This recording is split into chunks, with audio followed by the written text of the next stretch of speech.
Olá, alunos! Eu vou gravar mais uma aula, aproveitando que eu estou com energia. Já é tarde, mas eu vou aproveitar. Bom, é a aula que eu dei, né, sobre propedêutica da consulta de enfermagem em pré-natal. Deixa eu só tirar meu celular daqui. Deixa eu colocar em tela cheia. Aqui. Os objetivos dessa aula, então, são aprofundar os conceitos básicos do pré-natal, refletir sobre o conceito do Ministério da Saúde sobre o pré-natal, revisar principais protocolos de atendimento em pré-natal, produzir reflexões e inquietações sobre a prática, os protocolos e a realidade que vemos no pré-natal, compreender a atuação do enfermeiro como agente transformador no pré-natal, na saúde da mulher e em sua própria saúde. Então, se a gente for olhar os manuais do Ministério falando a respeito do pré-natal, eles dizem o seguinte: o que nós temos mais novo é o de 2012 e tem o caderno de atenção básica no pré-natal, que é de 2013. A minha intenção era ler com vocês o manual durante a aula, né? Mas não tivemos esse tempo, né? Então, o ideal seria a gente fazer a leitura e encontrar no manual que a pré-concepção, fazer essa reflexão, né? A pré-concepção é discutida no planejamento reprodutivo, quando fazemos lá o grupo, né, de planejamento reprodutivo, se discute a pré-concepção, quer dizer, o planejamento de gravidez. É comum a gente ver isso nos grupos? Não, não é comum. Mas isso deveria ser feito. Então, nós deveríamos chamar para os grupos, né, de planejamento reprodutivo, porque mudou, não é mais planejamento familiar, mas planejamento reprodutivo, né? Talvez seja uma questão de concurso, né, porque mudou essa denominação. O ideal seria falarmos sobre planejar a família antes da mulher estar grávida, né? Esse raciocínio deveria estar em nós. Então, deveríamos ir nas escolas de ensino médio ou mesmo ensino fundamental, né, sétimo, oitavo e nono ano, e falar sobre por que é importante planejar a família, né, o que é a maternidade, o que é a paternidade responsável. Então, o conceito de pré-natal lá do manual do Ministério da Saúde diz assim: que o objetivo do acompanhamento pré-natal continua sendo assegurar o desenvolvimento da gestação, permitindo o parto de um recém-nascido saudável sem impacto para a saúde materna, inclusive abordando aspectos psicossociais e as atividades educativas e preventivas. Ministério da Saúde, 2012. E aí eu coloquei para vocês em sala de aula, né? É um conceito muito bonito, mas vamos refletir sobre ele. O pré-natal assegura o desenvolvimento da gestação?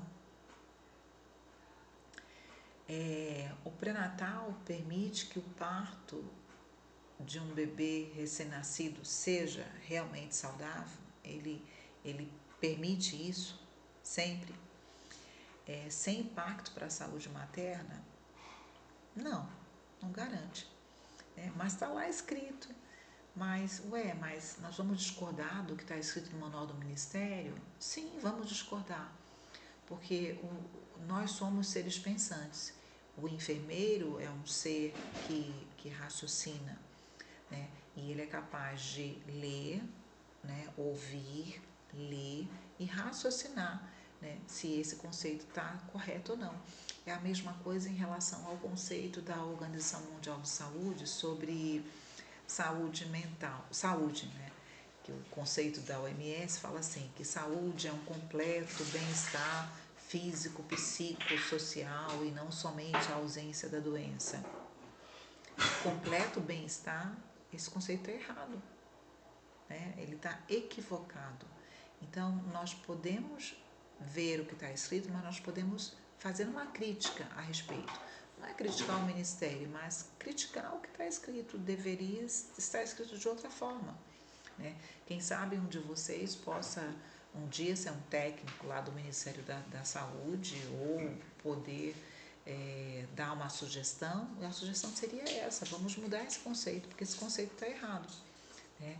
Espera-se fazer um pré-natal que assista a mulher, né? Que atenda, que possa prestar uma assistência adequada durante a gestação, né? Espera-se vamos procurar, né, promover um parto adequado e que o seu bebê nasça saudável, mas não podemos garantir nada, né? Não é possível garantir a partir do pré-natal que os problemas não aconteçam. Conceitos vezes realidade, né? Então eu coloquei as duas coisas para nós raciocinarmos. Então tá lá, ó, esse autor aqui, Fernandes et al., 2014, diz lá que o pré-natal pode ser visto pelos profissionais que o realizam como um momento oportuno para a manutenção da saúde materna e da mulher. Manutenção? E se essa mulher já não tem saúde antes? Por que está a palavra manutenção aqui? Visto que nesse momento podem ser solicitados exames de rastreamento importantes. Ok, vai ser solicitado exame de rastreamento importante, sim. Mas apesar dos exames que são feitos, eu posso continuar não rastreando o que é necessário para saber o estado de saúde dessa mulher. No Brasil, houve aumento da cobertura de assistência pré-natal de 98,7%. Então, o que se tem, né, tinha em 2014 é que 98,7% das mulheres no Brasil tinham cobertura de pré-natal. 75,8% das mulheres iniciam o pré-natal antes da 16ª semana de gestação. É um dado bom? Sim. E 73,1% comparecem a 6 consultas ou mais. E aí eu coloquei o questionamento, né? Iniciar o pré-natal precocemente, né, antes de 16 semanas, e ter 6 consultas ou mais, garante a qualidade do pré-natal? Garante que o bebê e a mamãe, que o bebê esteja saudável, né, que a mamãe esteja saudável? Ela pode ter 12 ou até 15 consultas de pré-natal e ter um pré-natal péssimo.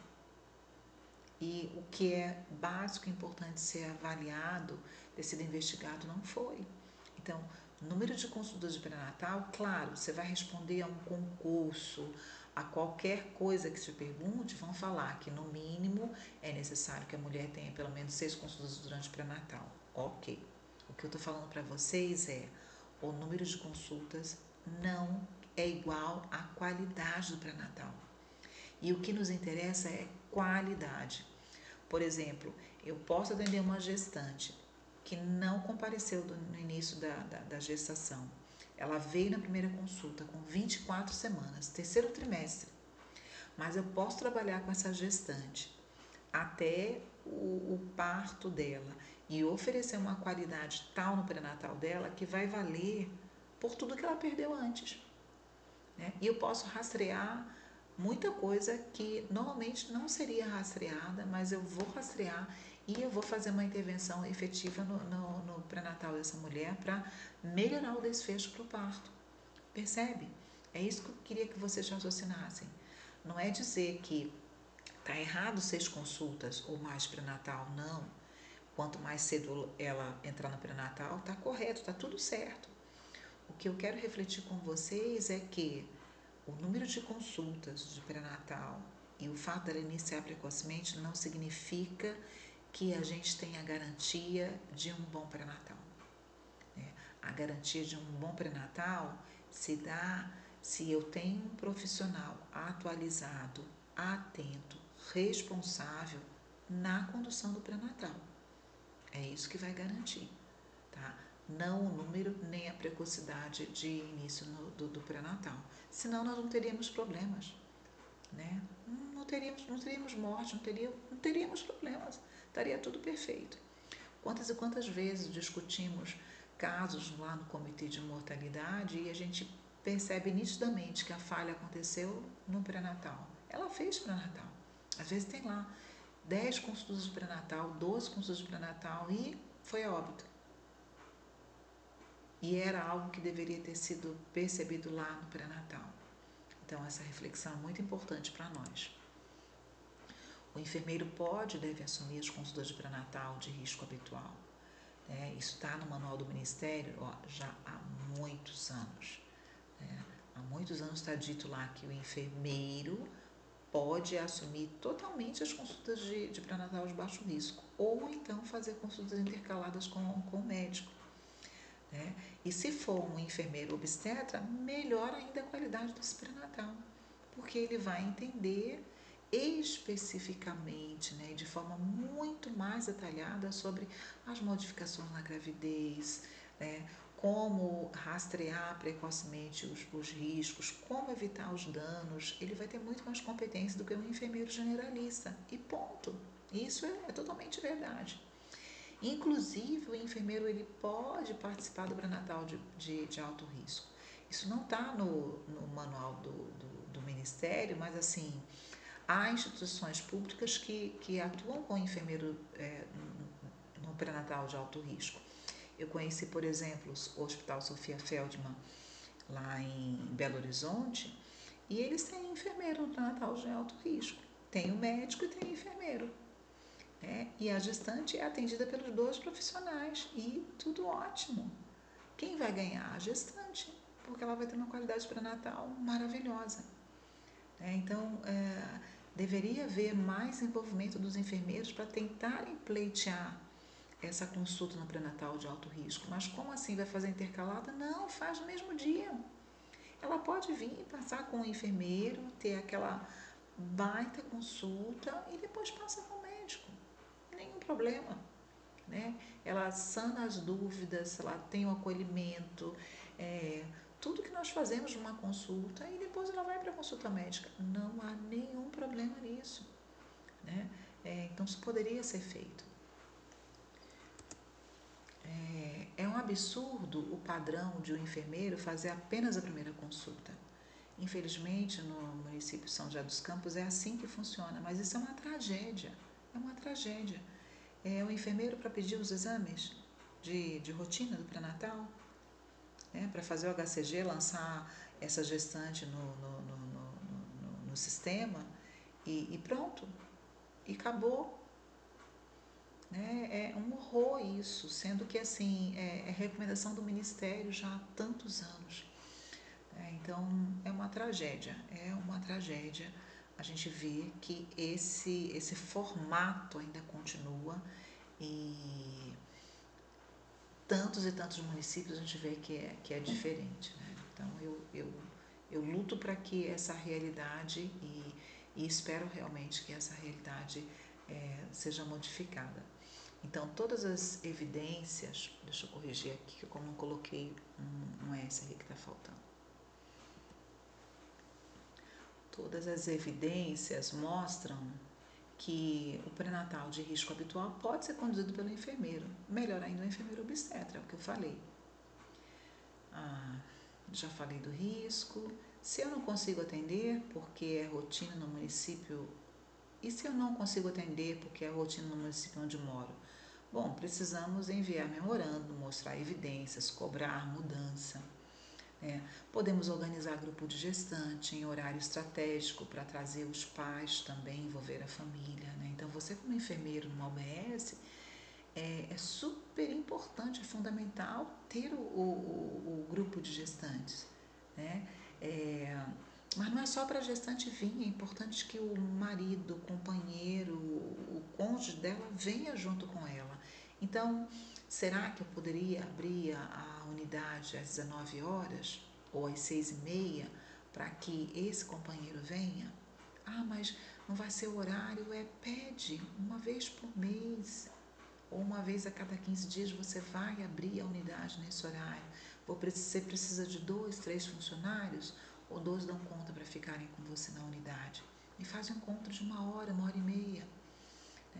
Passe as orientações, passa um videozinho, faz uma dinâmica com eles. É um momento tão precioso, tanta coisa pode ser feita. Faz um preparo para o parto, explica o que é o plano de parto, fala das vantagens do parto normal, ensina respiração, ensina exercícios. Tanta coisa pode ser feita. De repente, você implantando, você consegue passar para a Secretaria de Saúde o que está sendo feito e aí você cobra. Então, conforme o que está escrito no manual do Ministério, ano tal, tal, tal, o enfermeiro deve fazer a consulta de pré-natal de risco habitual, ou então ter consulta intercalada. Isso já acontece na maioria dos municípios. Coloque as evidências e cobre a mudança. Né? Às vezes a gente precisa mostrar a cara, né? Dar cara a tapa, quer dizer, se mostrar para cobrar as coisas que precisam ser mudadas. Né? É a única forma. Não vai acontecer mudança se a gente ficar estacionado no mesmo lugar, aceitando passivamente a realidade como está. A gente pode pleitear a mudança, mostrando evidências ou fazendo algo para mostrar que isso é efetivamente importante, né? E mostrar o que acontece à nossa volta. Né? Por exemplo, em Jacareí tem consulta intercalada. Né? Eu estou pleiteando que o nosso estágio seja lá também, o estágio de pré-natal. E por que não quero São José? Porque São José a consulta não acontece dessa forma. Né? E vocês não vão ter essa oportunidade de fazer a consulta de pré-natal aqui. Só a primeira consulta não tem graça. Ela é super importante, mas realmente não dá para aceitar esse tipo de situação. Pensando o pré-natal que temos, né? Apesar do aumento da cobertura, ainda há desafios para a melhoria da qualidade da assistência do pré-natal. É necessária a realização de atendimento e procedimentos efetivos para que haja redução de desfechos desfavoráveis. O mesmo autor, Fernandes et al., né, os mesmos autores, né, Fernandes et al., em 2014. É importante que o pré-natal seja pensado na perspectiva de uma atenção que anule os impactos negativos na saúde da mulher, que diminua a morbimortalidade. É isso que se efetiva no pré-natal. Né? Rastrear precocemente os riscos, diminuir a ocorrência da morbidade, quer dizer, a ocorrência da doença e a mortalidade. Esse é o grande desafio do pré-natal. Então, o pré-natal precisa ter em seu escopo intervenções efetivas para diminuir os desfechos favoráveis e a mortalidade materna e neonatal. Mas como é que eu vou diminuir isso aqui se eu não tiver um pré-natal de qualidade? Não vai diminuir, eu preciso ter profissionais competentes, atualizados, motivados, responsáveis para atender essa mulher em todas as suas necessidades. E aí, assim, o que é o pré-natal do século XXI? Quando eu trouxe para vocês esse conceito, né? O que é esse pré-natal? É uma nova postura em relação à gestação. Um olhar atento às necessidades da mulher como um todo, conhecer profundamente a fisiologia e a bioquímica dos processos durante a gestação, valorizar a epigenética, antever riscos, né? A história genética que essa mulher traz na vida dela e que pode alterar os desfechos. Equilibrar e tratar o desequilíbrio e inflamação, promovendo o resultado saudável do binômio mãe-filho no parto, não é parto. Deixa eu fazer aqui a correção. No parto e no pós-parto.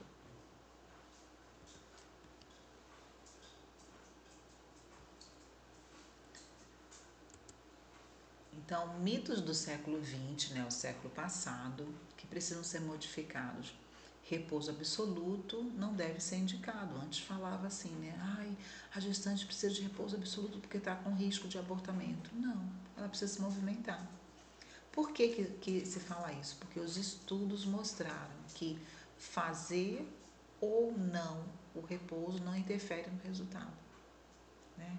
Então, assim, deixá-la de repouso inibe que ela caminhe, que ela ative a circulação, pode, pelo contrário, piorar o desfecho. Ácido fólico não faz o que dizem que ele faz. Ele é um componente sintético, não entra no processo bioquímico chamado de metilação. Né? Ele é um composto sintético. O paracetamol não deve ser indicado para gestante, ele é hepatotóxico, pode causar também deformidade de região perineal do feto masculino, ele vai diminuir a distância entre o ânus e o testículo. O corticóide não deve ser prescrito, traz malefícios,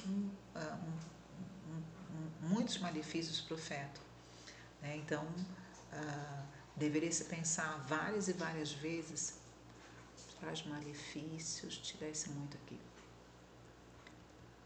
para o feto. Quem fala isso? Os estudos baseados em evidência. Progesterona também já não deveria ser mais prescrito. As evidências provam que ele não vai ter efeito, por exemplo, sobre o abortamento.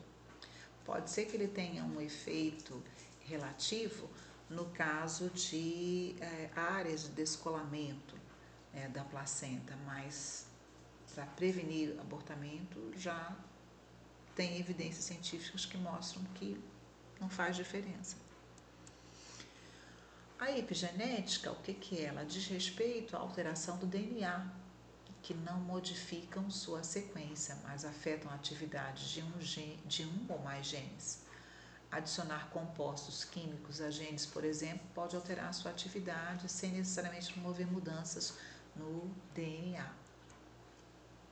De acordo com um artigo publicado na revista, nessa revista aqui, Genetics Home Reference, em tradução literal, o epigenoma compreende todos os compostos químicos que foram adicionados à totalidade do DNA, genoma, de uma pessoa, como forma de regular a atividade, a expressão de todos os genes dentro do genoma.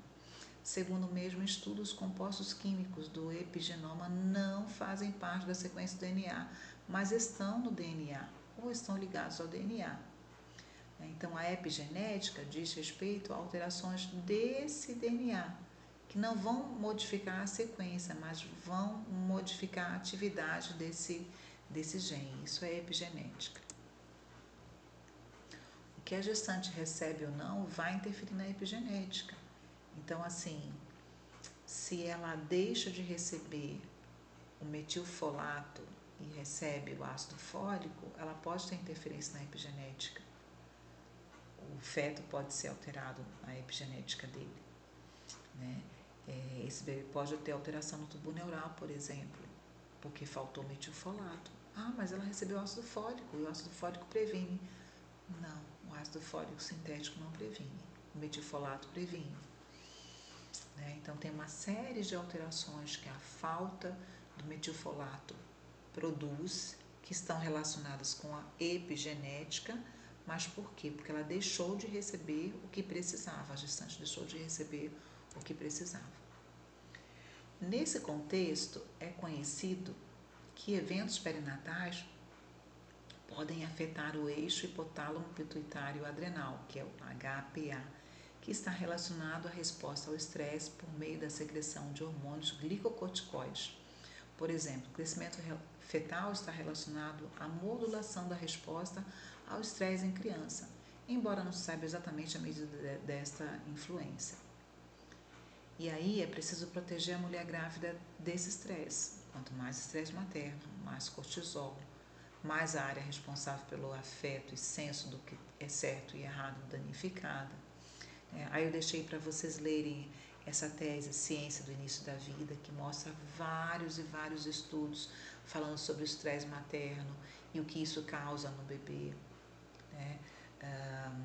Tem um estudo até que é muito interessante falando que, por exemplo, na guerra, se eu não me engano foi na Segunda Grande Guerra, que na Rússia muitos homens tinham morrido na Primeira Guerra e eles começaram a chamar, né, a regimentar mulheres para a guerra, e inclusive mulheres que haviam tido bebê há pouco tempo. Elas tiveram que deixar os seus bebês e irem para a guerra, porque eram obrigadas a ir para a guerra. E aí eles viram que a geração que cresceu de filhos dessas mães que foram deixadas com parentes ou com outras pessoas, não criados pelas mães, né, a desvinculação desse bebê com essa mãe deu origem a uma geração muito violenta. E eles entenderam que isso estava relacionado à separação. Então, Os estudos mostram que separação precoce do bebê com a mãe traz consequências para a vida desse bebê. Os estudos mostram que uma mãe que sofre muito estresse, que é violentada fisicamente, ou emocionalmente, ou psicologicamente, ela vai ter um bebê que foi gerado sob muito estresse. Isso tem consequência para a vida toda desse bebê. Já se sabe que, por exemplo, os maiores criminosos e os homens conhecidos até na história por sua crueldade, as mães dessas pessoas tiveram uma gestação sob muito estresse e muita violência. É o caso da mãe de Hitler, da mãe de Mussolini, né? Quando a gente vai buscar a história de vida dos piores criminosos, né, a gente vê uma história de gestação com muita violência. Então, países de primeiro mundo protegem a mulher grávida porque sabem que ela carrega o cidadão do mundo.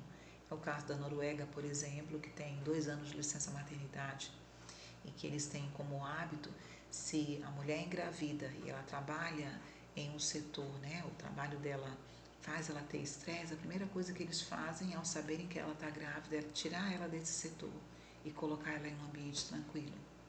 Porque eles sabem que se ela trabalhar em um ambiente tranquilo, ela vai ficar tranquila, ela vai levar menos estresse para o bebê, vai ter uma gestação melhor, esse bebê vai ser uma criança tranquila e que vai ser o melhor cidadão para o mundo. É esse o conceito. E esse e vários outros estudos estão aí nessa tese de ciência do início da vida. Tem um conceito também que é importante vocês saberem, que é o conceito Doherty, que é uma palavra em inglês, traduzida para o português significa origens desenvolvimentistas da saúde e da doença. Quer dizer, o que está na origem de determinadas doenças? O que afeta a saúde e a doença, e que tem a ver com a origem? Então, o conceito Doherty ele se baseia na hipótese que fatores ambientais, maternos, de crescimento, desenvolvimento fetal e infantil, atuando no início da vida, no momento da concepção e ou durante a vida fetal, infância e primeira infância, têm efeitos profundos sobre a vulnerabilidade a doenças mais tarde na vida. Esse é um conceito trazido por Gluckman et al. Em 2010. Então, não é recente, mas nós só estamos ouvindo falar sobre Doherty muito recentemente, né? Eu ouvi falar sobre esse conceito tem 2 anos atrás. Os estudos nessa área do Doherty iniciaram-se com observações epidemiológicas de Barker e colaboradores que associaram baixo peso ao nascer com maior risco cardiovascular na vida adulta. E esse estudo de Barker é de 98, já é antigo, né? Essas observações levaram à hipótese de que a desnutrição durante a gestação foi uma importante origem de doenças cardíacas e metabólicas em adultos, devido à programação fetal, que modifica a estrutura, função e metabolismo do organismo e contribui para o surgimento de doença na vida adulta. Desse autor aqui, o Wadhawa et al.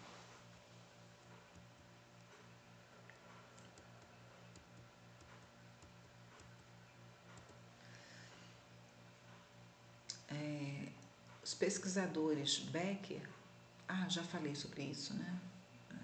Baixo peso na sexta, aqui, não, tem que ler tudo. Os pesquisadores Barker e colaboradores verificaram que a resposta metabólica imediata do feto à desnutrição é o catabolismo, o que potencializa sua habilidade em sobreviver através da redução do uso de substrato e diminuição da taxa metabólica. Barker descobriu que, por exemplo, se o feto está crescendo, ele precisava de ferro, ele não tem, numa defesa de proteger ao máximo possível o cérebro, esse bebê economiza energia, economiza a absorção de nutrientes e aí ele vai engordar menos, ele vai crescer menos, porque ele entra no processo de catabolismo mesmo, né? Ele vai economizar energia para preservar o cérebro. Esse bebê vai nascer com restrição de crescimento, não relacionada à hipertensão. O feto, então, adapta-se à desnutrição através de alterações metabólicas, redistribuição do fluxo sanguíneo, se adaptando na produção de hormônios, tanto fetais quanto na placenta, influenciando o crescimento. Pesquisadores demonstram que o baixo peso ao nascer está relacionado com aterosclerose, né? Quem fala isso é Valente et al. 2015, com maior possibilidade de desenvolver diabetes tipo 2. Né? Zimmermann et al. 2015 falam isso. E maior risco para sobrepeso na infância. Nossa, mas ele nasceu de baixo peso, ele pode ser sobrepeso? Na infância pode. Os estudos mostram isso. Estudos demonstram também que efeitos a longo prazo em indivíduos submetidos à desnutrição intrauterina no primeiro trimestre da gestação não necessariamente são acompanhados por baixo peso ao nascer. Então, pode ser que esse bebê, né, foi mal nutrido no primeiro trimestre, pode ser que ele tenha um peso adequado. Pode ser, pode, tá? Mas também pode ser que durante a infância ele vá desenvolver sobrepeso. Por que esse conceito DORAD ele é fundamental? Porque os riscos podem ser prevenidos e é o que a gente quer. Se trabalharmos de forma adequada e muito de perto, cada gestante, o parto prematuro é prevenido, a desnutrição também e por consequência o bebê é protegido. Uma das consequências da baixa reserva de ferro na gestante é a ocorrência de parto prematuro. Uma outra ocorrência de parto prematuro é infecção urinária, mas essa mulher só vai ter infecção urinária se ela tiver o intestino dela em desbiose, inflamação. Se o intestino dela estiver ok, ela não vai ter infecção urinária. Então, veja como pode ser prevenido, né? Então, parto prematuro pode ser prevenido, infecção urinária pode ser prevenida.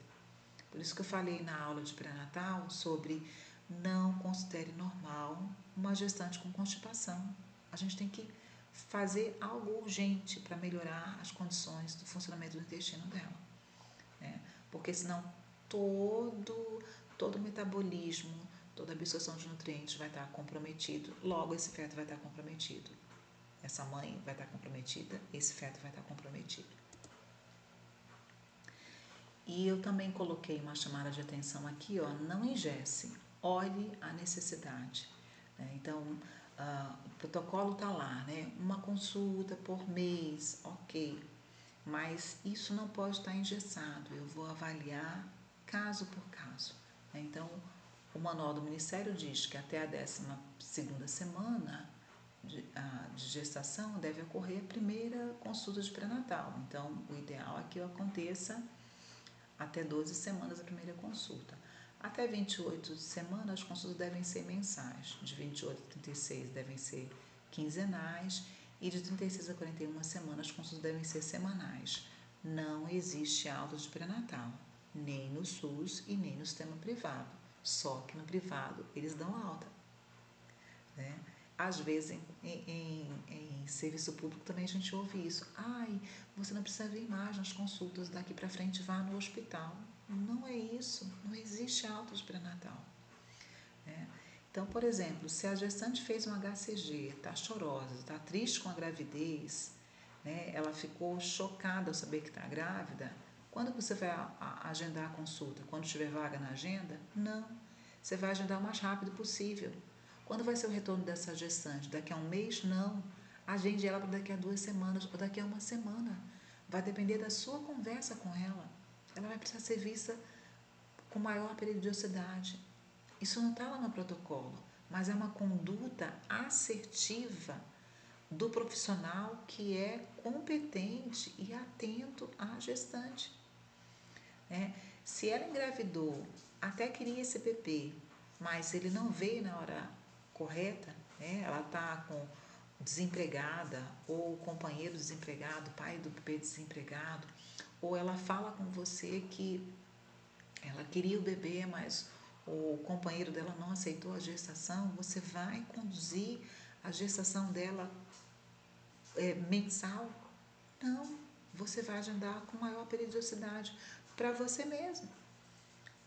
Você vai fazer uma visita domiciliar para ver a condição dela na casa dela. Então, tudo isso tem que estar na nossa mente quando a gente vai fazer o agendamento. Por isso que eu falei, não engesse.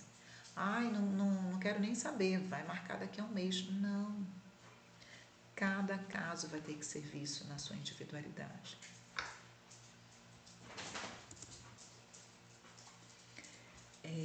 Um conhecimento fundamental para o pré-natal é a placenta.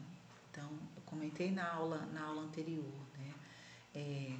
Como ocorreu a placentação, né? Como ocorreu o iniciozinho da placentação, nós vamos saber como que vai ser o desenrolar dessa gestação, né? Se houve uma invasão correta das artérias uterinas, nós vamos ter uma placentação ok, belezinha, tudo certinho, ausência de hipertensão durante a gestação e tudo jóia. Se é uma gestante que já engravidou em depressão de muitos nutrientes ou já engravidou muito inflamada, nós vamos ter alteração nessa placentação e logo ocorrência de hipertensão ou alteração nesse embrião, ou área de descolamento. Então, tudo isso aí tem muita relação com nutrição da gestante, né? Com exposição do corpo dela a substâncias oxidantes e com o estado de inflamação do corpo. Então, a placenta ela é a estrutura mais complexa do corpo humano, criada unicamente para a perpetuação da espécie humana. Então, assim, é um órgão que só existe na gravidez, só existe na mulher, e ele é a estrutura mais complexa que existe no corpo da mulher e durante a gestação. Ele não está ali por um acaso, ele está ali principalmente para sustentar esse bebê e permitir que aconteça a perpetuação da espécie humana, que essa mãe gere um filho, esse filho perpetua a vida dessa mãe, desse pai, e aí daqui a pouco crescendo, esse bebê terá outro descendente e por aí vai, perpetuação da espécie humana.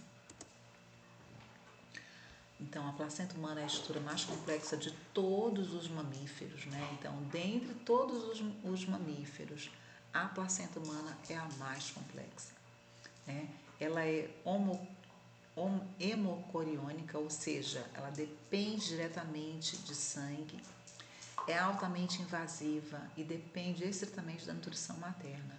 É preciso muito sangue para ocorrer a invasão dos vasos sanguíneos pelo trofoblasto, por causa do cérebro humano.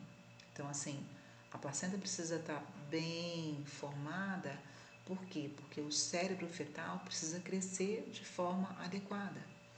Ele é a estrutura mais ávida de nutrientes, ele precisa de nutrientes para se desenvolver. A gestação humana é diferente de todos os outros mamíferos por causa do cérebro. Hoje os estudos apontam isso, E é fácil a gente entender que isso é muito verdade, porque assim, qual é o órgão que comanda todas as outras funções no corpo humano? É o cérebro. Então, a gestação humana prioriza, a nutrição e a adequada elaboração do cérebro humano, desenvolvimento do cérebro humano, porque é o cérebro que vai comandar todas as outras atividades desse ser. Então, para que o cérebro do bebê receba os nutrientes que precisa, é necessário uma placenta que funcione de forma adequada. É isso. E para ter uma placenta saudável, a mulher deveria ser cuidada antes da concepção. Então, olha como nós estamos atrasados. Se nós pudéssemos trabalhar as mulheres, as jovens, as adolescentes, antes da concepção, muitas morbidades seriam evitadas, muitas. Seu corpo deveria estar desinflamado, nutrido de forma adequada para ela poder engravidar. O endométrio inflamado vai gerar uma implantação superficial da placenta, uma placentação mal feita vai gerar pré-eclâmpsia, diabetes e outras alterações.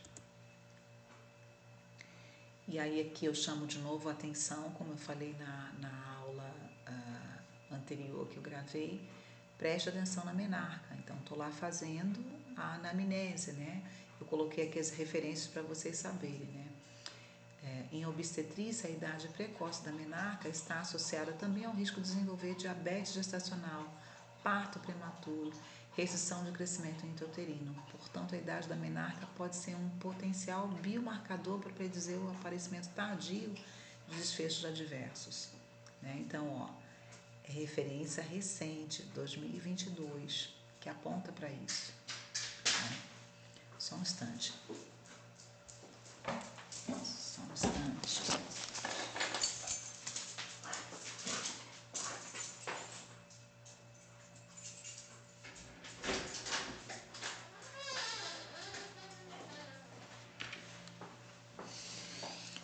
Meu doguinho queria sair para fazer o pipizinho dele. Então, vários estudos relatam, que a idade média da menarca diminuiu de 17 anos em 1840 para aproximadamente 12 anos em 2000, na maioria dos países desenvolvidos. Mas se a gente fosse fazer uma pesquisa hoje aqui no Brasil sobre menarca, aliás, daria uma ótima pesquisa, nós vemos meninas com menarca aos 9, aos 10 anos, aos 11 anos. 12 anos para nós já está uma idade que nem é tão comum, está sendo cada vez mais precoce. Cada vez mais precoce eu aumento muito esses riscos aqui. Então, essa referência aqui que fala sobre essa idade precoce da menarca. Ciclos menstruais irregulares e longos na adolescência e idade adulta estão associados a um maior risco de mortalidade prematura, menos de 70 anos. Especifique para a mulher o que é ciclo regular. Então, quando eu pergunto para a mulher assim, o seu ciclo é regular? Ela entende o que é ciclo regular? Você tem que explicar. Todos os meses você menstrua em que dia? É o mesmo dia que eu menstruo todo mês. Às vezes atraso, adianta 1 ou 2 dias. Eu já sei que é regular. Mas você tem que explicar para ela. A mulher, às vezes ela não sabe o que é regular. E ela tem até vergonha de dizer que não sabe. Então a gente tem que modificar a nossa forma de perguntar para ter a resposta correta mesmo. A menarca antes dos 12 anos de idade está associada a um risco aumentado de síndrome metabólica e diabetes mellitus tipo 2 em mulheres jovens e de meia idade. Também tem sido associado a um aumento de prevalência da obesidade, resistência à insulina, hipercolerestemia na idade adulta, culminando em maiores riscos de doenças como hipertensão, doença cardíaca e coronária, acidente vascular cerebral e diabetes mellitus. Então, enfermeiros obstetras, atenção na consulta de pré-natal sobre a menarca. A mulher engravidou sobrepeso, obesa, abra os olhos, tem risco aí. Ela está sobrepeso ou ela está obesa, ou é obesidade mórbida, o corpo dela está altamente inflamado. Ela engravidou sobrepeso e a PA dela está 12/8 na primeira consulta, alerta total, esse 8 aí não tá bom. Falei na aula anterior, Potencialmente ela vai ter pré-eclâmpsia se nada for feito, porque ela já engravidou nesse processo de corpo inflamado. Então, como seria a propedêutica da consulta de pré-natal? Olhe nos olhos, mostre empatia, acolha a mulher, pratique a escuta ativa, ouça ela. Pergunte como se sente em relação à gestação, como está em relação à gestação, como está em casa. Perceba a relação dela com o bebê ou com o momento de estar grávida. Acolha as dores dela sem julgamento. Se ela falar, estou sentindo isso, não está bom por isso, acolha essa dor, acolha o que ela traz de anseio. Mostra a ela que ela pode confiar em você, até para se abrir. E até para se abrir e reconhecer se de fato não quer o bebê, se foi esse o caso. Quanto mais você conseguir estabelecer uma relação de vínculo, mais ela vai sentir confiança e mais ela vai falar para você a verdade. Indague a data da última menstruação. Ela tem certeza?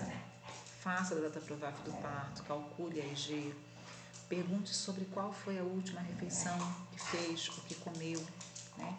O que você, por exemplo, vamos supor que a consulta é 2 horas. O que você comeu no almoço? Conta para mim. Você toma líquido enquanto você está almoçando? Que líquido você toma? Ah, eu tomo Coca-Cola. Né? E aí você já vai saber o nível de alimentação que ela tem. Indague hidratação em copos. Por exemplo, você toma água quando você acorda? Na parte da manhã, quantos copos você toma de água? E à tarde? E à tarde eu quase não tomo ou nem tomo. Eu só tomo quando dá muita sede mesmo.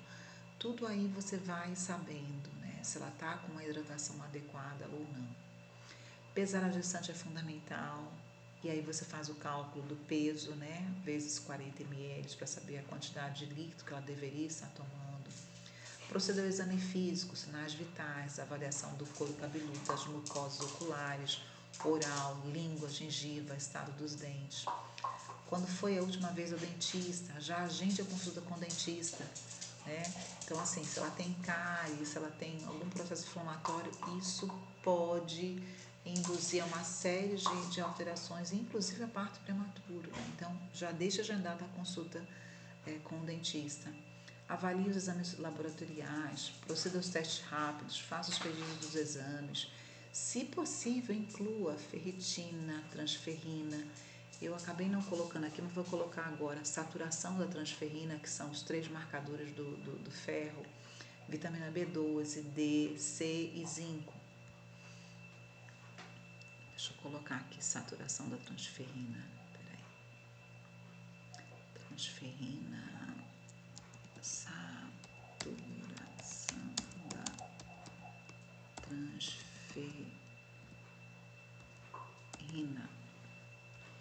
Por que eu coloquei esses vários exames? Porque esses aqui vão mostrar como está o metabolismo e a absorção do ferro. E vão mostrar se ela realmente está com anemia. Se a vitamina B12, está faltando uma vírgula aqui, se a vitamina B12 está baixa, não vou ter uma adequada absorção do ferro. Se a vitamina D estiver baixa, também não vou ter uma adequada absorção do ferro. Se a vitamina C também estiver baixa, também. Então, assim, eu preciso saber dessas aqui para que o ferro vá para o lugar certo e aconteça a absorção dele, o metabolismo do ferro. E o zinco, porque ele é extremamente essencial à replicação celular. Faça a ausculta cardiopulmonar. Dificilmente você vê alguém fazer. Nós, enfermeiros, obstetras, precisamos fazer isso no exame físico. Avalie as mamas, característica dessa mama, formato dos mamilos, ela tem uma mama pouco desenvolvida, tudo isso aí precisa ser avaliado. Proceda ao exame obstétrico com as manobras de Leopold, conforme a idade gestacional, quer dizer, o útero já saiu da região intrapélvica, né, já está na pelve, meça a altura uterina, o zero da fita tem que ficar na borda superior da sínfise púbica, não é no meio, é na borda superior. Medir até o fundo uterino, defina a posição, situação e apresentação fetal. Faça a ausculta cardiofetal por 1 minuto, observe a variabilidade na ausculta, os números devem variar no mínimo 10, então assim, estou vindo por 1 minuto, pelo menos tem que ter uma mudança de 10 números durante esse 1 minuto, então eu comecei com 132, tem que ir pelo menos até 143. Essa variação é importante. Quando o feto se movimenta, o BCF acelera, tá ótimo, tá jóia, né? Mas o bebê mexe, não mudou lá nada na numeração que eu estou acompanhando, pode ter alguma coisa errada. Ela se alimentou, que horas ela comeu a última vez? Avalie os membros inferiores, verifique se há edema, varizes, sinal de trombose. Avalie o pulso poplíteo, pedial, compare os 2 membros. Tudo isso eu posso e devo fazer no meu exame físico. há manchas, lesões, sinais de agressão física, indague sobre corrimento vaginal, cor, cheiro, característica, indague sobre atividade sexual, libido, né? Tá normal, tá igual era antes, tá alterada, ela tá com nojo do marido, do companheiro ou não, como é que tá, tudo isso precisa ser perguntado. Ela tem alguma queixa, cãibra, formigamento, pirose, náusea, vômito, que queixa ela tem, né? Faça uma excelente evolução de sua consulta, registre tudo. Se fez algum encaminhamento, se os exames estão ok, se percebeu alteração, registre tudo. Se encaminhou, se orientou, tudo deve ser registrado. Encerre a consulta checando o que orientou e percebendo se ela entendeu o que você explicou. Então, você encerra a consulta assim. Então, o que eu expliquei para você? O que eu orientei você? E aí você vai ter o retorno dela para saber o quanto ela absorveu, o quanto ela entendeu, né? Agende a próxima consulta para o tempo de costume ou antes, se achar necessário, conforme a necessidade da gestante. Todos esses aspectos precisam ser vistos na consulta. Ela precisa coletar preventivo? Qual foi a última vez que ela coletou? A vacinação dela está em dia? Como está a imunidade dela? Tem ficado resfriada constantemente? Aí eu tenho que checar a alimentação dela. Está recebendo zinco? Né? Se ela está com baixa de zinco ou baixa de vitamina D, ela vai ficar resfriada muitas vezes, ela vai adoecer. Não por causa da gravidez, mas porque está faltando nutrientes. Faz alguma atividade física? Trabalha sob estresse? Alguém a ajuda em casa? Trabalha fora de casa? Como está essa gravidez para a família? Ela tem outro bebê? Ela amamenta? Ela é solteira? Ela é mãe solo? Ela recebe apoio da família? Tem condição de se alimentar bem? Né? Não é bem o que ela acha que é bem aquela refeição que tenha os nutrientes adequados. Como está o sono dela? Que horas ela dorme? O quanto dorme? Tem tido algum lazer? Quais são as principais queixas emocionais? Aqui eu abri um parênteses só para falar sobre a toxoplasmose, né, que é uma doença muito importante, ela traz muitos riscos, não só para a mamãe, mas para o feto. Nós temos que ter atenção. Tem um estudo recente, né, eu até falei para vocês aqui na aula que uma das principais fontes de contaminação da toxoplasmose são os alimentos contaminados, né, pela água contaminada, pela carne crua ou mal passada, mas os estudos recentes falaram que o maior veículo hoje de contaminação tem sido a água contaminada. Então a gente tem que ter muito cuidado em relação à qualidade da água que nós bebemos, a água ser filtrada, né? E se tem uma desinfecção correta dos alimentos que são consumidos crus, né? As hortaliças, couve, né? Se foi higienizado de forma correta. Faça o mesmo, né, para sífilis, né? Então mostre imagens. Se é uma gestante que já tem histórico de sífilis, que teve dificuldade de adesão na última vez que ela foi contaminada, mostre fotos de bebês com sífilis, mostre os exames que precisam ser feitos, né? Às vezes visualizar causa impacto e faz ela aderir, não só ela também, chama o pai do bebê e mostre, né?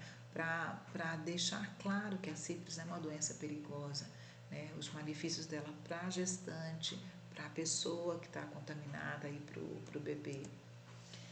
Então, basicamente é isso sobre propedêutica de pré-natal. Tem muitas coisas que nós vamos ver na prática, né? Não tenham receio, porque o que está aqui mostrado nós vamos fazer na prática, e se ocorrerem dúvidas nós vamos estar sanando vocês, tá? Obrigada pela atenção.